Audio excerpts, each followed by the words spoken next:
Welcome to another episode of Home Sweet Home. My name is Rod McCall. And I'm Scott Nichols.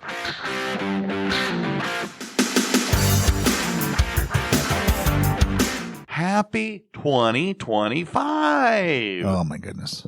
How was your New Year's? It was great. Yeah. Hanging out in Florida. Did you stay up till midnight or later? Oh, yeah, I always do. I'm finding that harder to do.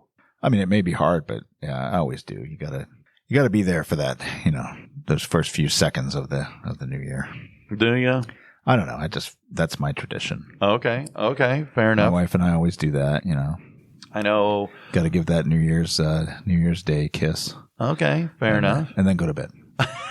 Well, I know when I was younger growing up, my mom and dad would either host or go bring us kids to New Year's Eve parties. And so that was fun. And then, of course, being a teenager and through college years, I always went to the big parties or had big parties. And sure.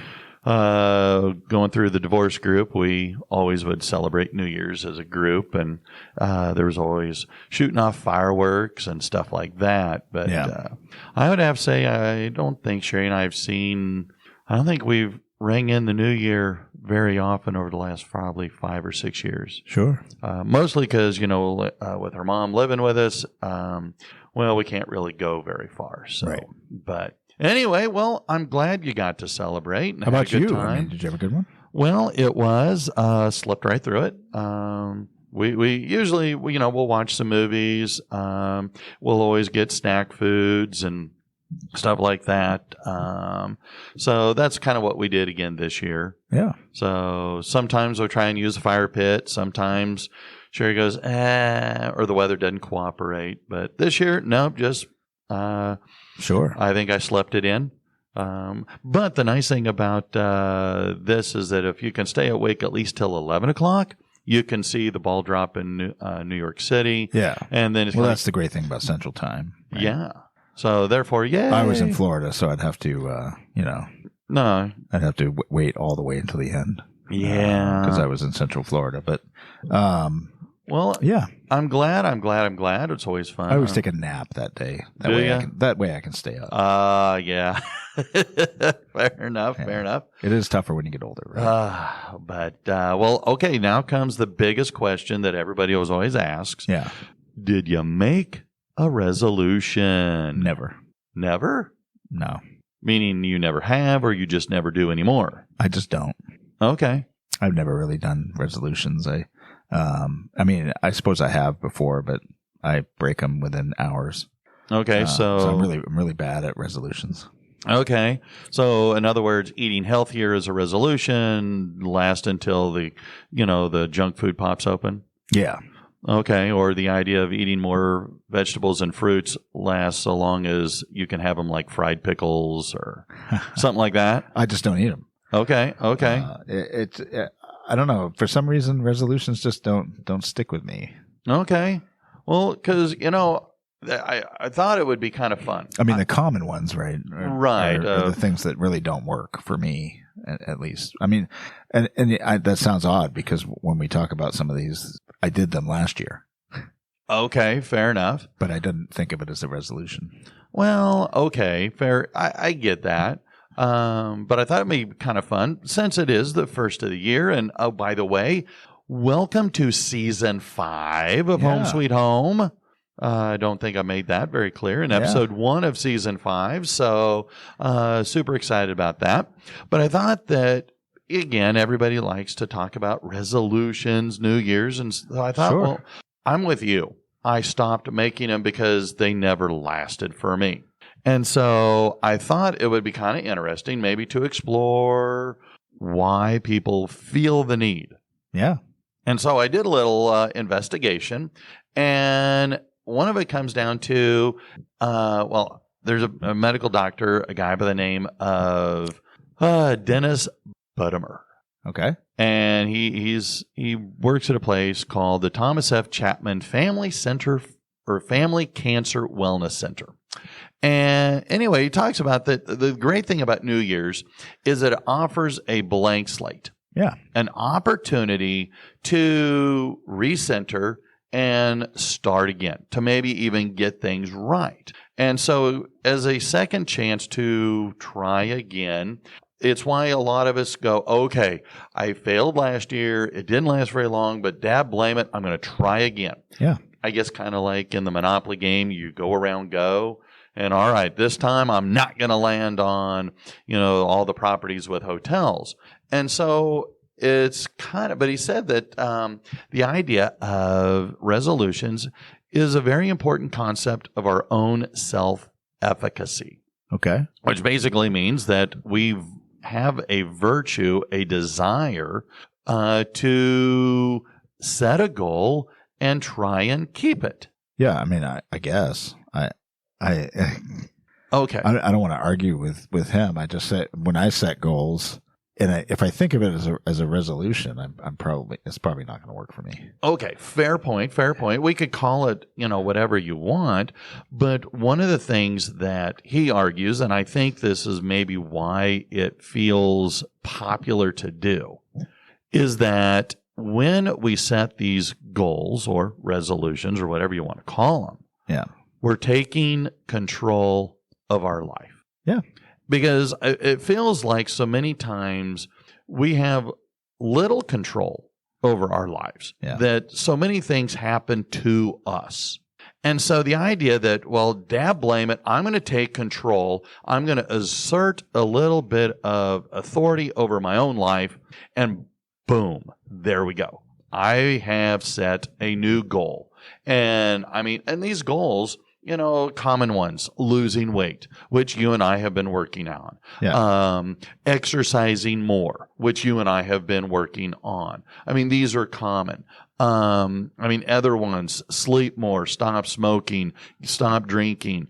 Other ones, and I tease you, but it is actually a common one of eating better, like eating more fruits and vegetables. Sure. Of course, here in Texas, as long as it's fried, we'll eat it. But the idea of, again, these little things can give us a sense of control. And I think that's true, right? And again, like you were saying, like I've done weight loss. Mm-hmm. In 2024, I lost a lot of weight. Yes. And so if that was a resolution, I guess that would have been successful. Sure. I don't feel like it was a resolution. I feel like it was a stepped process. It involved several other things of choices that I made. But I never really set like the goal. Now my wife is great with this, right? She will review her previous year. She journals. She does all the things. And it's fabulous. And in some ways, I wish that I could do that. And in other ways, I feel like I don't want to spend all the time doing that.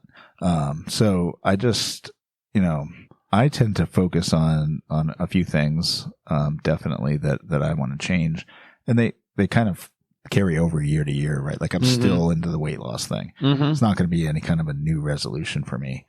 I'm focusing on things that are going to make me better. But, last year I read a lot of books. Yeah. That I've never read that many books in my life, in a given year before. And it didn't start out that way. Mm-hmm. Like in the first 4 months of 2024, I only read 4 books. Okay. By the time I get to the end of the year, it's closer to 40. But I think what changed was my using an app where I had a challenge that I accepted, right? Okay. That other people could see. And so I wasn't going to let myself not read the books and have my challenge go completed. Well, and I think, or even tried. Sure. And I think that's kind of the point. You can call it whatever you want. Yeah. And you had set a goal, and that's kind of the whole point. You made a conscious effort to take control of a certain part of your life. Right. Things that you could absolutely control. And maybe it started before New Year's, right. But at some point you took a stand saying, you know what? I don't like what I'm seeing in myself, and there is something I can specifically do to make a change. Sure. And I think that's kind of what when so many people are thinking of the new year, it's a new slate. We're starting all over. It's a reset, and here we go. And Right. one of the things that you brought up, you said, well, reading the app or using the app was a way that other people could see you. Well, one of the things that makes a successful resolution, goal, or whatever you want to call it, is the idea that you have help from others. Now, maybe in this particular case, they are a bit of a quality control. They're an accountability partner. And so even if they're not actively saying, go, go, go, Scott, read that more, read those books, lose that weight, they are still there. And that helps serve as a reminder to us we can do it. Yeah, I mean, I think that the accountability is important, right? Mm-hmm. And with the book thing, it's not like anybody was challenging me on it or doing any of those things. It's just that it was visible. Yeah. The fact that it's visible to other people made me more interested in achieving it. Mm-hmm. And the closer you get to it, of course, the more attainable it seems. And when I was getting close to the number that I wanted to read, which was 24 for the year, Mm-hmm. Which happened in like October, Yeah. or September, October of 2024. That was, I was like, I'm pushing to it. I'm going to make it happen, and it's going to happen early, and I'm going to exceed. Right. I mean, same thing with weight. Right. But I think I was sharing it with people, and that provided the accountability for me. Nobody was, necessarily saying anything back. Sure. But the fact that I was putting it out there in public meant something to me to make sure that I was going to follow through with it, so I didn't look like an idiot. Well, yeah, and for that's me, right? That's kind of the point, because when we can do these things, it provides that dopamine trigger in our brains that provides us that pleasure response. Sure. And that by achieving little pieces of our goal, then that improves that dopamine release, which is why they say most people tend to drop off, is because that dopamine release isn't happening, because they're not meeting those goals, that they don't have a structure in place to help keep us kind of motivated to go ahead and achieve the goal. And I have zero data on this. I just feel like resolutions are things that people say on New Year's Eve, or New Year's Day. Yeah. And ultimately it doesn't actually mean anything. Like you haven't really reflected on what it is that you want to change in your life or make positive. And sometimes those resolutions are in some kind of a negative connotation, like I'm going to stop doing this, or I'm going to stop doing that, instead of I'm going to do this to replace that, right? So sure. When I'm saying I'm going to read books, that actually replaced television or, watching videos or scrolling on social media. But I didn't say to myself, I'm going to stop scrolling on social media. I had to actually replace it with something. And that's the thing. And, what's interesting is that most of us fail. All right. Most of us fail. There's a Pew Research study out there that says predominantly young people make these resolutions. Yeah. In fact, 50% of the people that make them are under the age of 30. Yeah. By the time you get to our age, it's maybe about 25%. People. It's a lot harder to change when you get older. Well, right? Exactly. And so you're right. When you're going to make a change, a resolution, like you're saying, to stop one thing, you've got to fill that void, to replace it with something to make that success more plausible. And I think for me, like, it's not necessarily about how much weight I'm losing. It's about being healthier. Mm-hmm. I'm going to be healthier. And that, to me, that looks like I'm going to eat better, right? I'm going to eat better stuff. I started cooking more. Mm-hmm. I'm going to, exercise. So I'm not going to make this, commitment to go to the gym 6 times a week or something, because nobody's going to do that, right? Gyms make all their money on the people who don't show up, but keep paying. Yeah. So I was one of them. It's you've got to have some kind of a positive connection to it. I'm going to read more books. Mm-hmm. That replaced my time doing those other things.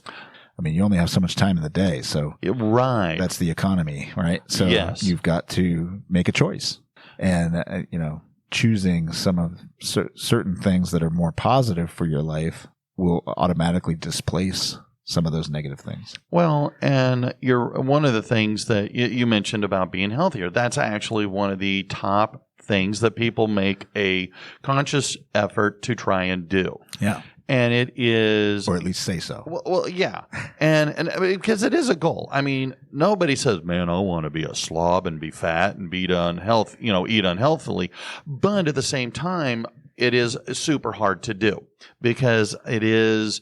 I mean, our lifestyle.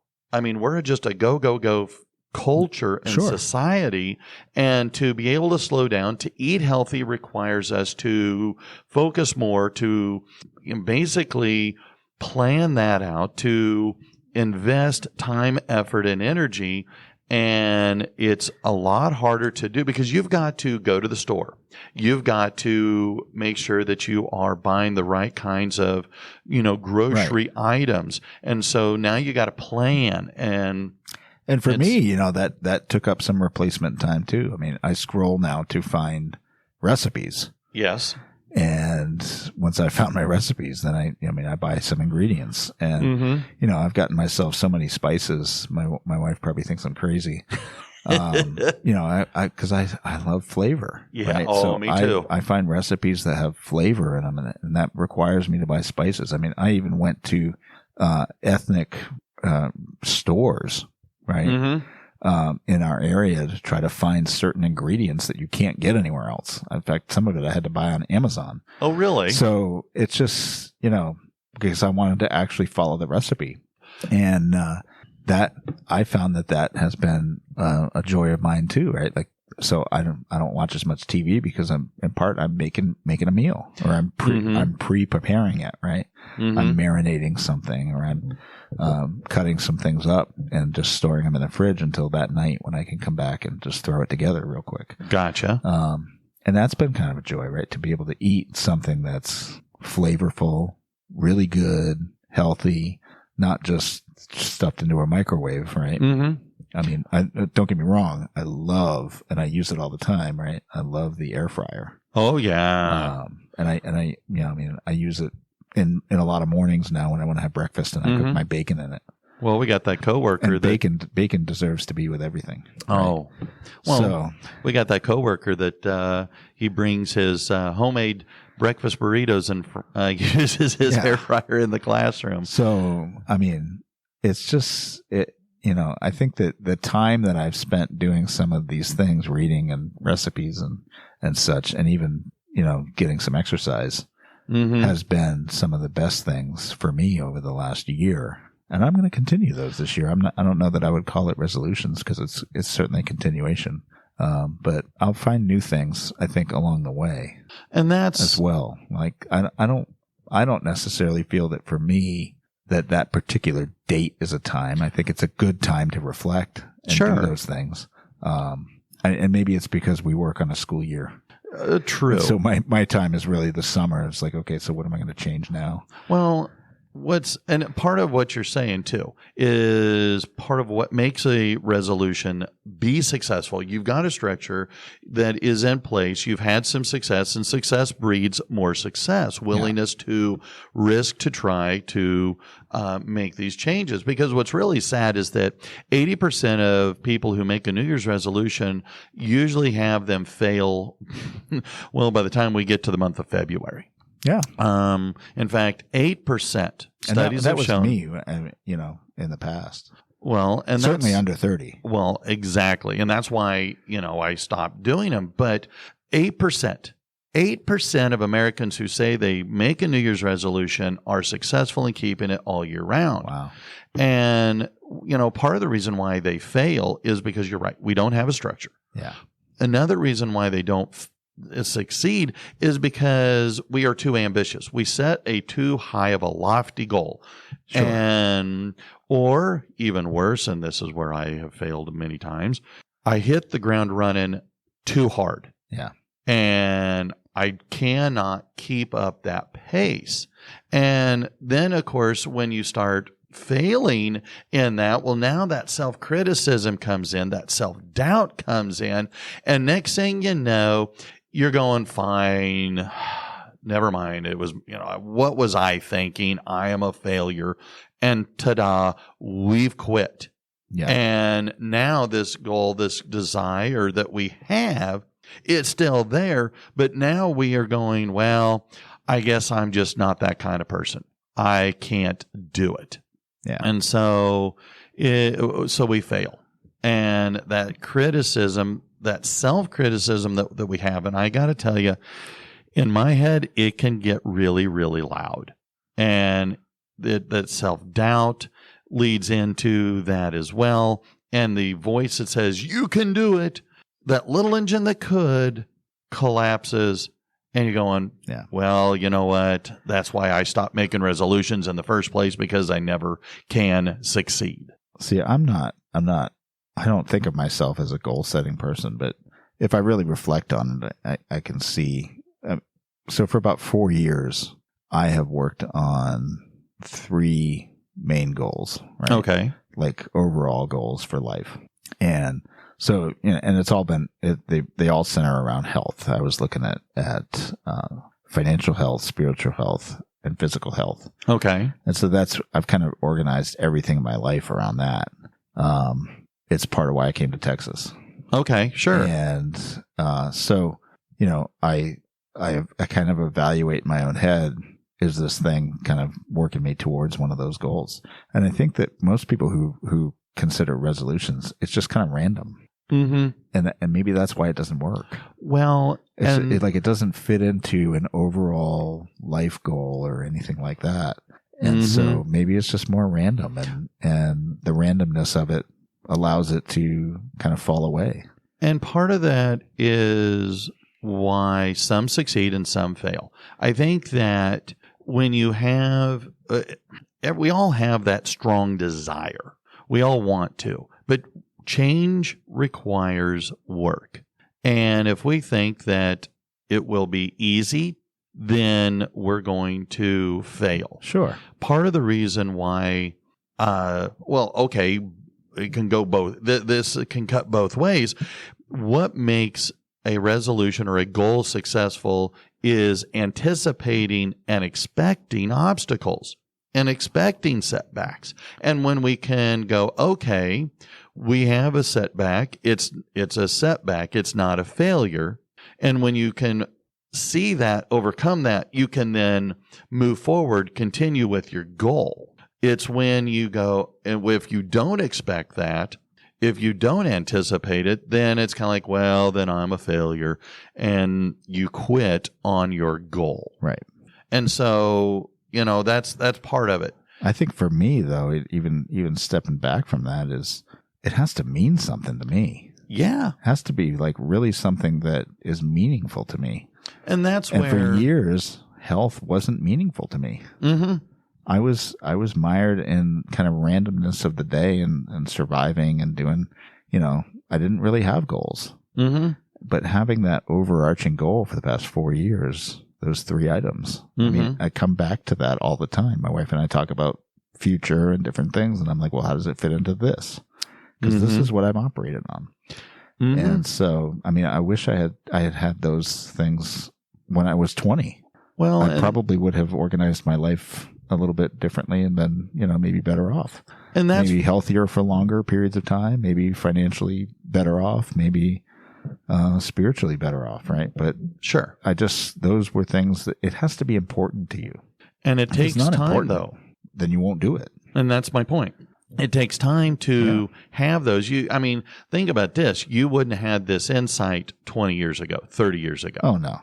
And so therefore it makes, again, you've got to have that failure to lead you to the drive. Yeah. And so therefore you're right. At the end of the day, it's got to mean something, and you've got to have that strong desire. And we can all, well, I'd like to eat a lot more healthy. Well, I'd like to eat less junk food. I'd like to exercise more. Okay, fair point. That's a nice goal, Yeah. but how dedicated are you to that? And I still think that there's a lot of activities and things that require accountability. Mm-hmm. I go to the gym. I pay for the gym. I actually go this time. Lots of parts of my life I paid for a gym and never went. Mm-hmm. And I'm sure they loved it until I quit. Right. But, now I go and I have certain activities I do. But I go because somebody else goes. Yeah. And, when that somebody else says they're not going, I tend to not go. Uh-huh. And so, Uh-huh. that other person is more disciplined than me. So they probably go even when I say I'm not going to be there. But Yeah. I don't think I would go. I don't think I would have done it. I mean, I might now because I've been doing it for long enough. But with anything, if you're not doing it for 2 or 3 weeks in a row, you're not going to create a habit. Mm-hmm. So if you let this thing die off in week 1, you're done. And that's part. Yes. You've got to try. Well, And you've got to persevere through the first few weeks of it. and part of what makes a success is giving yourself A, small rewards, Yeah. and B, setting small achievable goals. Mm-hmm. If you're going to say, okay, I'm going to lose 20 pounds this week or this year. Okay, that's good. But okay, what are you going to do that? Having that plan. And then, okay, by the end of the first month, I am going to have lost 3 pounds. That's a small goal. That is achievable goal. And you will feel success when you do that. And that kind of inspires more success. If you say, I'm going to lose 20 pounds, but you don't have a plan on how to do that, then you're kind of setting yourself up for failure. But having small, measurable, achievable goals, exercising, okay, I've got a gym membership. I'm going to make sure that I go at least twice a week. Right. And I'm, boom, there you go. That's now, if you say, well, I'm going to go to the gym every single day. Well, that's kind of unachievable. Yeah. And it's unrealistic. So sometimes. See, losing weight is a result of something else, though. So you have to change your eating habits. You have to change your physical activity. Sure. Right. You've got to change those things. And I think focusing on that is easier than saying I'm going to lose 3 pounds. Well, but again, we all want to get healthier. And however you do that, having a plan makes that having a specific plan in which we are going to execute a little change here, a little change here, a little change here, then fits into exactly what you're just saying. It's not about when we have a broad goal.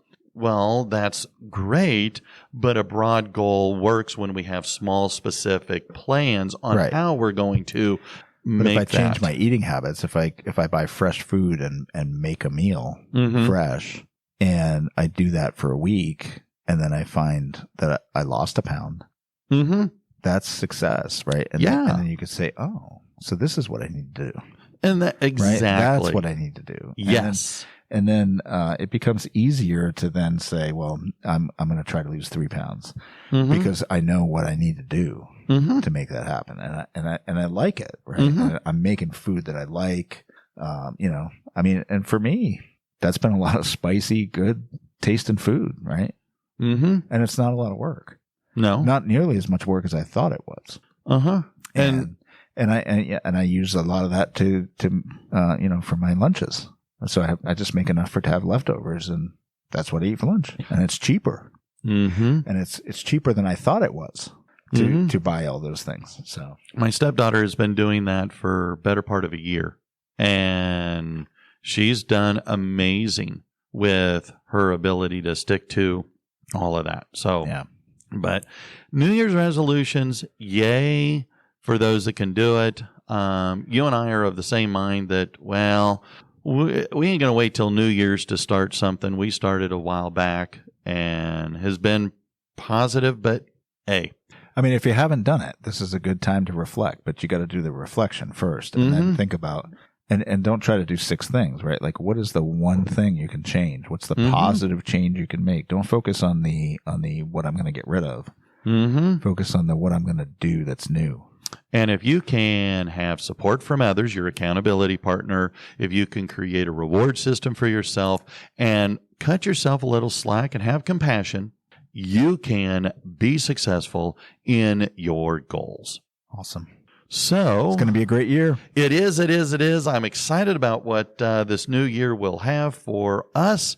So until next time, I'm Rod. I'm Scott. See ya. Bye-bye.